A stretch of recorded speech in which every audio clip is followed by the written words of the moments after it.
All right, welcome to the second lecture this week. I did want to talk a little bit about the African American experience early on in the colonies.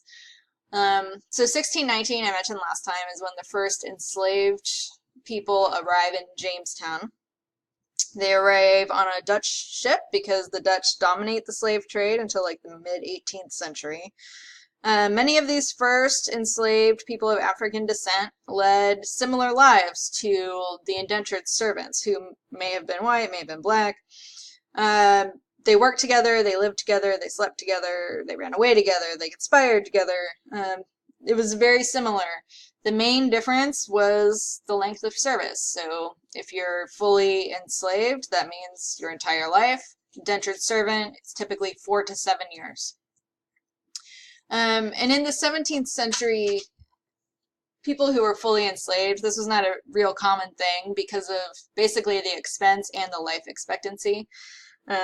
So if half of indentured servants aren't living to the end of their service, why would you pay even more money for someone who probably wouldn't live past that anyway? But then that does change with longer lifespan, with fewer people wanting to be an indentured servant. We start seeing more of this traditional slavery that we think of when we think of the United States. So, slavery in the Caribbean, let's talk about that just briefly. 1627 is when we have the first enslaved people at Barbados. The governor did declare all Africans and Indians to be automatically considered slaves. So, unless there was some sort of document that said they were not enslaved, which most people did not own such a thing, they would just be automatically considered enslaved. There were labor-intensive crops in the Caribbean, which we've talked about, sugar being very labor-intensive, but also indigo and cotton were being grown down there. And people who had a choice as to where they would work would never choose to work in those fields, especially sugar fields. The sugar cane would cut people, the leaves were really sharp, the fields were filled with rats and spiders and all sorts of dangerous creatures. Pressing the sugar and getting the liquid out, sometimes people would crush their hands or even their heads in these machines. It was just very dangerous work. And so they had to use enslaved population to do that because no one else would do it. 1661, we have the first slave code enacted and copied throughout the colonies. So the first slave code was in the Caribbean. Slavery in Virginia. So tobacco was the main cash crop being grown there. And like I said, when people start having longer lifespans, we have the rise of enslaved workers instead of the indentured servants. They did use some enslaved Native Americans, and this started being criticized, largely because of diplomatic reasons, wanting to maintain a positive relationship with the group of people who the Europeans were trying to take land from through treaties and, being persuasive. And if they're enslaving their population, that's not going to go over well. So they were more approving of using enslaved Africans. It's not to say Native Americans were not, being used as enslaved population, because they were. So, confusing legal status. Some colonists of African descent were indentured servants who were then able to gain their freedom and gain some land and have their own enslaved people. That was confusing because then there were, other enslaved people of African descent who were not going to be free. Because this was just too confusing to manage for the white men, they started implementing these various laws. 1662, a child's legal status was to follow the mother.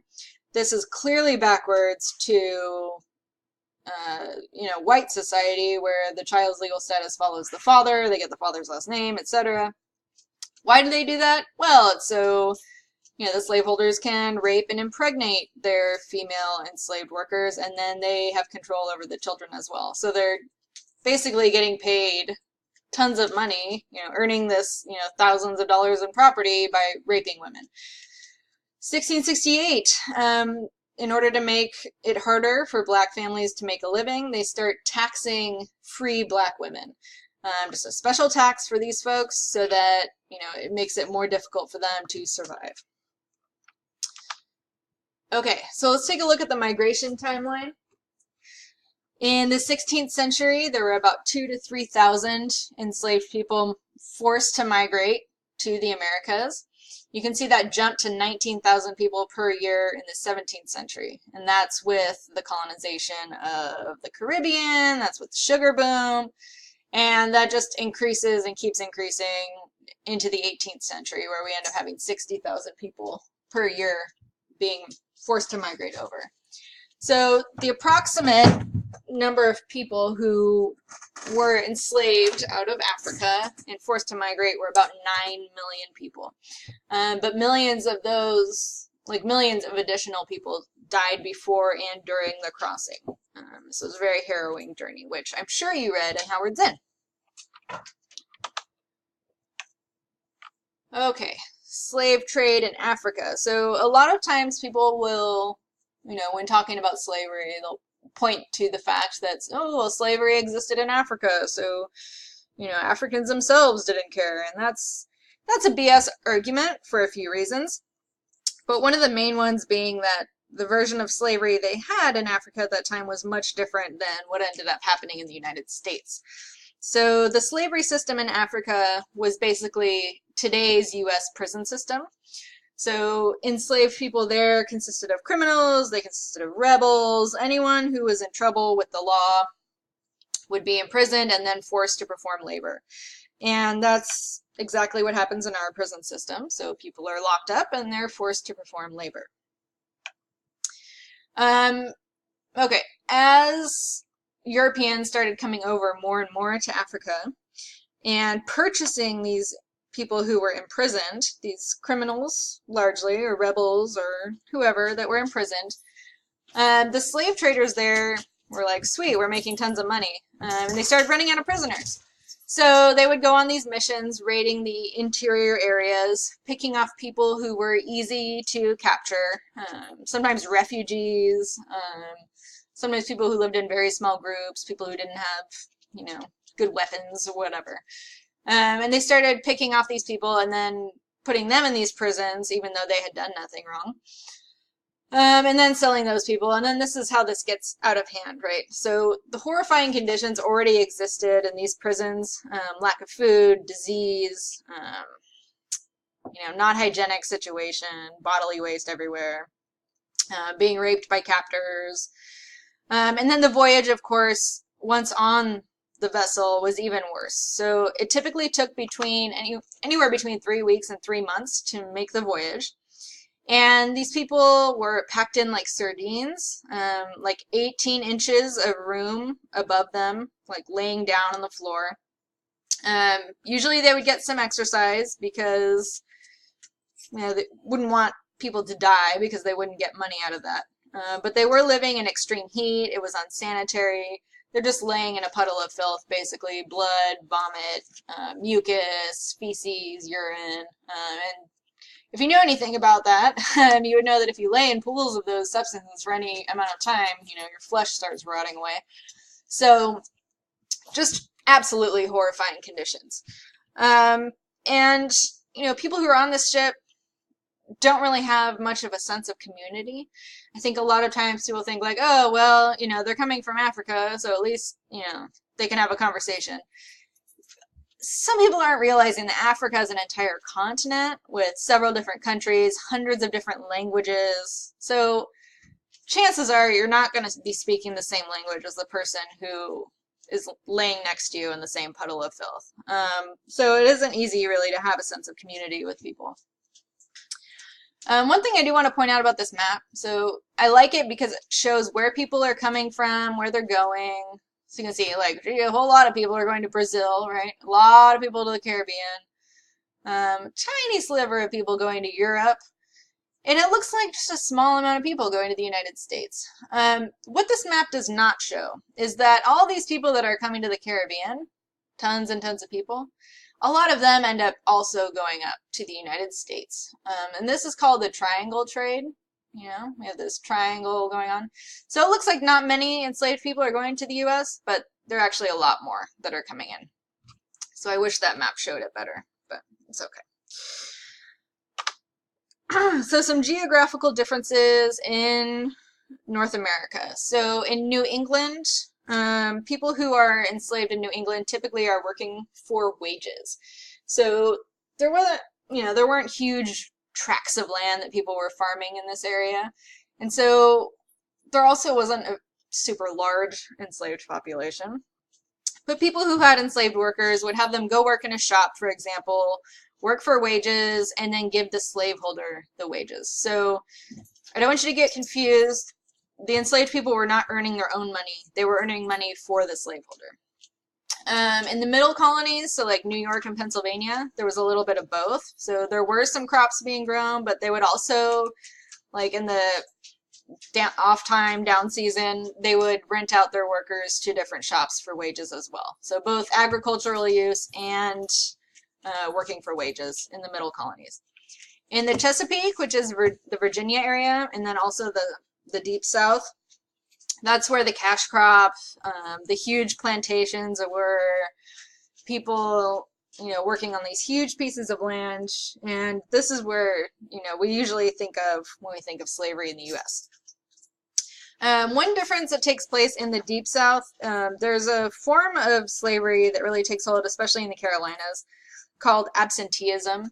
And that's where the slaveholder doesn't necessarily live on the land. And this is usually the case with like rice fields because there's so much disease in those swampy areas that the slaveholder wouldn't want to live there. And so they would have overseers managing the land. And the overseers tended to be more cruel than a slaveholder who was managing his people himself.